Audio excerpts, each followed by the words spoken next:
რუსეთისა და მისი საოკუპაციო რეჟიმების წარმომადგენლების ჩვეული პრაქტიკის გამო ჟენევის საერთაშორისო მოლაპარაკებების მორიგი რაუნდი კვლავ ჩაიშალა. მის მიზეზად საქართველოს საგარეო საქმეთა სამინისტრო ქართული მხარის მიერ მოლაპარაკებების მაგიდასთან იძულებით გადაადგილებული პირებისა და ლტოლულების საკუთარ სახლებში დაბრუნების კვლავ წამოწევას ასახელებს.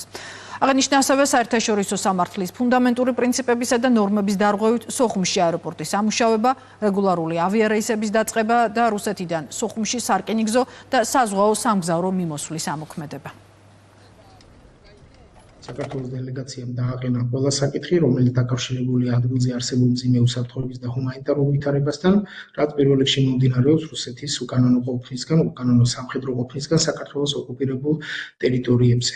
აღებული იყო მთელი რიგი საკითხები, ის მილიტარიზაცია აფხაზეთის და ცხინვალის რეგიონის, აღებული იყო ადამიანის უფლებათა დარღვევები ყველა მიმართულებით. რამდენიმე კვირის წინ კიდევ ერთ წარმატებას მიაღწია საქართველოს, სადაც სტრასბურგის სასამართლომ რუსეთის ფედერაციას გამგრძობადი ოკუპაციის ფარგლებში ადამიანის უფლების დარღვევის გამო 253 მილიონი ევროს გადახდის ვალდებულება დააკისრა.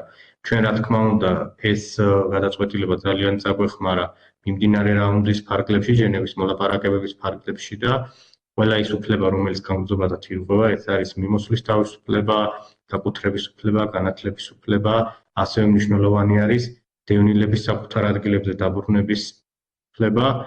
ჩვენ აი ამ საერთაშორისო სასამართლოების გადაწყვეტილებებს ვიყენებთ ჟენევის მოლაპარაკების ფარგლებში, რომ უკეთესად იყოს დაცული ჩვენი სახელმწიფოს და მოსახლეობის ინტერესები. სამწუხაროდ, როდესაც საკითხი შეეხო ერთ-ერთ ყველაზე მნიშვნელოვან პუნქტს დევნილების დაბრუნება საკუთარ სახლებში, გაგრძელდა ის მეომრე პრაქტიკა, რომელიც საოკუპაციო რეჟიმის მხრიდან წლების მანძილზე ხორციელდება და მათ დატოვეს აღნიშნული საკითხის განხილვისას მოლაპარაკებების მაგიდა.